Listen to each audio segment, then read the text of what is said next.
Hello dear students, कैसे हैं आप लोग। तो कल क्योंकि एग्ज़ाम है नॉरसेट 5, तो जाहिर सी बात है कि आज आप बहुत ज़बरदस्त तैयारी करने की कोशिश कर रहे होंगे। तो इसी मकसद से मैं ये वीडियो आपको बना के डाल रहा हूँ कि जो एग्ज़ाम से पहले की कुछ बातें हैं हमें हमेशा ध्यान रखनी चाहिए, और बहुत मूलभूत बातें हैं, बेसिक बातें हैं, और ये बेसिक बातें भी हमें याद नहीं होती हैं और कुछ गलतियां हम कर बैठते हैं। उन गलतियों से कैसे बचें, इसी बारे में मैं कुछ शॉर्ट में आपको बता रहा हूं। तो सबसे पहली बात तो यह है बच्चों कि आपको जितनी तैयारी करनी थी किसी भी एग्जाम की, वो एक दिन पहले तक हो जानी चाहिए। और एक दिन पहले अगर आपको ये लग रहा है कि आज तो पूरी रात पढ़ूंगा, आज तो बिल्कुल नहीं सोऊंगा और आज तो इतनी देर पढ़ूंगा, तो ऐसा बिल्कुल ना करें, क्योंकि ऐसा करने से सिर्फ आप हड़बड़ाहट और जल्दीबाजी पैदा करेंगे अपने लिए, और आपका जो दिमाग है वो शांत रहने की बजाय उल्टा अशांत रहेगा। और शांत दिमाग से एग्जाम देना क्यों जरूरी है, अब मैं इस बात पर आ रहा हूं। तो एक बात तो पहले ये समझ लो बच्चों कि एग्जाम सिर्फ आपकी नॉलेज का नहीं होता है। जो एग्जाम होता है वो आपकी नॉलेज के साथ आप में कितना धैर्य है, मुश्किल सवालों को आप कैसे हल कर पाते हैं, या उनको देख के एग्जाम में अगर पेपर टफ आ जाए तो उस पर आप कैसे रिएक्ट करेंगे, कैसे उसको हैंडल कर पाते हैं, और आप मुश्किल सिचुएशन में दिमाग को कितना शांत रख पाते हैं, इस बात का भी इम्तिहान होता है। याद रखना, मेहनत या पढ़ाई तो आपने साइंस की है, लेकिन इम्तिहान आपके धैर्य का है। और एग्जाम देना एक कला है, आर्ट है। उस आर्ट में आपको निपुण होना चाहिए। तो उसके लिए और क्या क्या बातें जरूरी हैं। अगली बात यह है कि आप अगर अपने दिमाग को शांत रख करके अच्छे माइंडसेट के साथ में अगर एग्जामिनेशन हॉल में घुसते हैं, तो आपको सबसे बड़ा एडवांटेज ये मिलेगा कि अगर आप नए सवाल देख रहे हैं तो उनको भी आप हल कर सकते हो। अगर आप हड़बड़ाहट में हो, जल्दबाजी में हो, तो आपने अभी रिसेंटली पढ़ी हुई बात भी हो सकता है आप भूल जाओ, या सिली मिस्टेक जिनको बोलते हैं कि एग्जामिनेशन हॉल में तो आपने गलती की और जैसे ही आप हॉल से बाहर निकले आपको याद है अरे उसमें तो मैंने ये गलती कर दी। तो ये चीज ना हो, इसके लिए सबसे ज्यादा जरूरी है कि आप एकदम शांत होकर, और इसके लिए जरूरी है कि आज आप पढ़ाई बंद भी कर दोगे तो कोई नुकसान नहीं होने वाला। याद रखो बच्चों, अब तक आपने जो मेहनत की है, चाहे वो आपने अपने ग्रेजुएशन के दौरान की हो, उसके बाद कोचिंग में की हो, घर बैठ कर की हो, जो मेहनत ईमानदारी से आपने की है वही मेहनत काम आने वाली है। अब कोई मैराथन, महामैराथन आपका बेड़ा पार नहीं कर सकती है। तो जो मेहनत आपने की है उस पर भरोसा करना है कि जो मेहनत मैंने कर ली उस मेहनत के दम पर मैं इस एग्जाम में पास होऊंगा। और अगर ऊपर वाला आपके साथ में अच्छा नहीं कर रहा है, आप पास नहीं हो पा रहे, तो इस बात को भी एक्सेप्ट कर लेना कि मेरी मेहनत में अभी बहुत कमी है, या कुछ ना कुछ कमी तो रही है जिसको मुझे दूर करना पड़ेगा। तो एक रात में, एक दिन पहले जितना कम से कम हो सके उतना पढ़ो। जो आपने प्लान किया हो अपने शेड्यूल के हिसाब से कि एक दिन पहले मुझे इस टॉपिक को रिवाइज करना है, केवल उन टॉपिक को रिवाइज करो, और पहले पढ़ी हुई चीज को ही रिवाइज करना है, नई चीज तो भूल करके भी नहीं पढ़नी है। कोई दोस्त अगर ये बोल दे कि अरे यार ये तूने पढ़ा है क्या, ये इंपॉर्टेंट है, तो उसकी बात पर बिल्कुल ध्यान नहीं देना, क्योंकि कोई नहीं जानता एग्जाम में क्या पूछा जाने वाला है। तो बेसिक बात बताइए मैंने आपको कि जो आपने अब तक पढ़ा है उस पर भरोसा रखो, और उसके आधार पर शांत दिमाग से एग्जामिनेशन हॉल में जाओ, पॉजिटिव एटीट्यूड के साथ में जाओ, कॉन्फिडेंस के साथ में एग्जाम में जाओ कि मैं अगर पास नहीं हुआ तो कोई भी पास नहीं होगा, क्योंकि मेरी तैयारी इतनी अच्छी है। और तैयारी जो करनी थी उसका समय जा चुका है। अब बहुत ज्यादा पढ़ना सिवाय नुकसान के और कुछ नहीं करेगा। हो सकता है अभी आप जो पढ़ो वो आपको याद रह जाए, लेकिन हड़बड़ाहट की वजह से आप पुरानी चीजें भूल जाओ, और अभी जो पढ़ो हो सकता है उसमें से एक भी सवाल नहीं है, तो ये तो बहुत नुकसान वाली बात हो जाएगी। तो पॉजिटिव एटीट्यूड का फायदा क्या होगा बच्चों, कॉन्फिडेंस के साथ में जब जाएंगे तो आपको बेनिफिट क्या होगा कि आप पुरानी बातों को भी रिकॉल कर पाएंगे, जो आपने 6 महीने पहले पढ़ी होगी, किसी टीचर ने आपको जब क्लास में किसी चीज पर टोका होगा या आपने गलत आंसर दिया होगा, तो वो सब रिकॉल होने लगता है, सब याद आने लगता है। ये मेरा अपना पर्सनल एक्सपीरियंस में बता रहा हूं कि जिस एग्जाम में मैंने हड़बड़ाहट और जल्दीबाजी और डर जिसमें ज्यादा रहा उसमें परफॉर्मेंस अच्छी नहीं रही।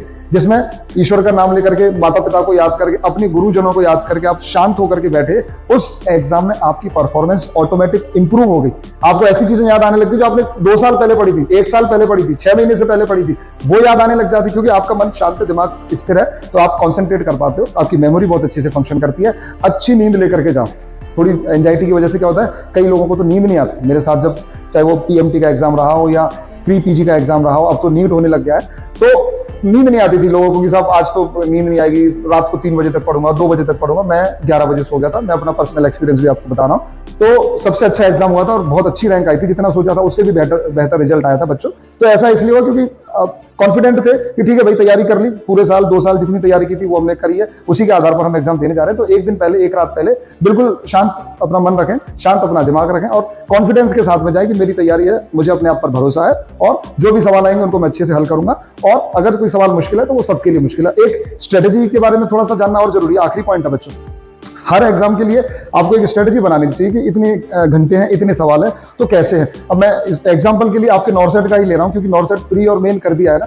तो ये एग्जाम में आपके अगर सपोज 90 मिनट है आपके पास में और 100 सवाल है, तो आपको इसको इस तरह से टाइम को मैनेज करना चाहिए, क्योंकि time management is very important during exam. Exam में जब आप बैठे हो उस दौरान जो आपको टाइम मिला है, उस टाइम को मैनेज करना बहुत इंपॉर्टेंट है। तो मैं एक एग्जांपल ले रहा हूं, 90 मिनट यानी कि 1.5 घंटा और 100 सवाल, या 3 घंटे 200 सवाल, कैसे भी समझ लो अभी का जो पैटर्न है उसके हिसाब से, या अगर पैटर्न बदल जाए तो आप क्या करो, हमेशा जो टोटल टाइम आपको मिला है उसको 3 स्लॉट में डिवाइड करो। जैसे मैं 90 मिनट का एग्जांपल ले रहा हूं ना, तो 60 मिनट के अंदर आपका पहला राउंड हो जाना चाहिए। इसका मतलब यह है कि 60 मिनट के अंदर आपको हर एक क्वेश्चन पढ़ लेना है, और जो आपको अच्छे से याद है, जो आपको इजी लग रहा है, जो एक लाइन का आंसर है, जो एकदम रिजल्ट आपका टिप पर था, मेमोरी में था, रटा हुआ था पूरी तरह से, पहले कई बार आया हुआ है, रिपीट क्वेश्चन है, तो टक टक टक टक जो टिक करने वाले हैं वो आपने 60 मिनट में टिक कर दिए।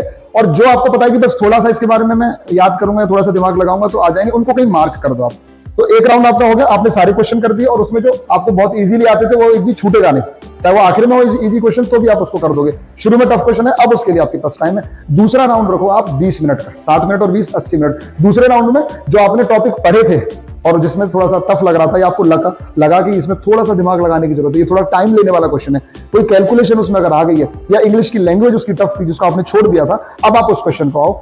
20 मिनट में आप सिर्फ उन क्वेश्चन को करो जिनको मार्क किए थे, उनमें से जितने होते हैं उतने ही क्वेश्चन करने हैं। नेगेटिव मार्किंग की भी एक बात बता दूंगा, लेकिन आपको 20 मिनट में जो क्वेश्चन आ रहे हैं उतने ही। तो 80 मिनट में आपके 2 राउंड हो गए, तो एक भी क्वेश्चन ऐसा तो छूटेगा नहीं जो आसान था या आपको आता था लेकिन आप उसको पढ़ नहीं पाए, उसका आंसर नहीं कर पाए, ऐसा नहीं होगा। आखिर के जो 10 मिनट बचे हैं उनमें उन क्वेश्चंस पर दिमाग लगाओ जो आपको बिल्कुल नहीं आ रहे हैं या आपको नए लग रहे हैं, लेकिन उसमें भी थोड़ा सा लॉजिक ढूंढने की कोशिश करो। कोई नाम दिया हुआ है, कोई टर्मिनोलॉजी दी हुई है, उस टर्मिनोलॉजी को ब्रेक करके उसका मीनिंग निकालने की कोशिश करो, या क्वेश्चन को 2-3 बार पढ़ के ऑप्शंस को मैच करने की कोशिश करो, तो आपको लगेगा कि ये 2 ऑप्शन तो बिल्कुल गलत हो गए, इन दोनों में से ही कोई एक ऑप्शन है। और अगर 2 ऑप्शन आप रूल आउट कर चुके हो तो उस क्वेश्चन को अटेम्प्ट कर सकते हो, क्योंकि उसमें 50-50 पॉसिबिलिटी है सही होने की। अगर आपको लग रहा है कि बिल्कुल हवा नहीं लग रही है तो आपको उस सवाल को छोड़ देना चाहिए, क्योंकि नेगेटिव मार्किंग है बच्चों, और नेगेटिव मार्किंग बहुत ज्यादा नुकसान करती है, तो उससे भी बचना है। और ऐसा भी नहीं होना चाहिए, सेकंड राउंड में आपको ये देखना पड़ेगा कि कितने क्वेश्चन आपने कर दिए हैं, उनमें 90% तो आपके क्वेश्चन सही होंगे, क्योंकि आपने किए ही हुए जो आपको आ रहे थे। तो ये देख लेना कि इतने क्वेश्चन तो हमने कर लिए ना कि जिससे हम 60% के आसपास तो स्कोर कर पाएंगे, क्योंकि उनमें से भी कुछ गलत तो होंगे, तो 55 तो बनी जाएगी आपकी। तो एक ऐसे मार्जिन पर तो हो कि आप सिलेक्शन की कैटेगरी में हो। अगर आपने 40% सवाल ही किए तो ये तो जाहिर सी बात है कि आप बिल्कुल आउट ही हो गए कंपटीशन से, तो उस केस में तो तुक्का मार दो, वही ठीक। तो आपको एनालिसिस करना है कि अगर तैयारी नहीं है, सिर्फ ट्रायल के लिए दे रहे हैं कि एग्जाम का एक्सपीरियंस लेना है, तो अलग बात है। अगर आपने मेहनत की है और आप सीरियसली पूरे साल भर, 6 महीने 2 साल से तैयारी कर रहे हो, तो एक एक सवाल पर बहुत ज्यादा ध्यान देना पड़ेगा, क्योंकि एक भी सवाल गलत हुआ तो आपको मेरिट से बाहर या अंदर कर सकता है। आपको पता होना चाहिए नॉर्सेट 4 में सीट्स खाली रह गई हैं, तो उसका कारण ये है कि एक तो हमारी तैयारी उस लेवल की नहीं हुई, दूसरा हमें एग्जाम के लिए भी जो बातें जरूरी हैं वो नहीं पता होती। और ये सब बातों का ध्यान रखने के बाद में एक जो आखिरी बात है, अपनी तकदीर पे भी भरोसा रखो।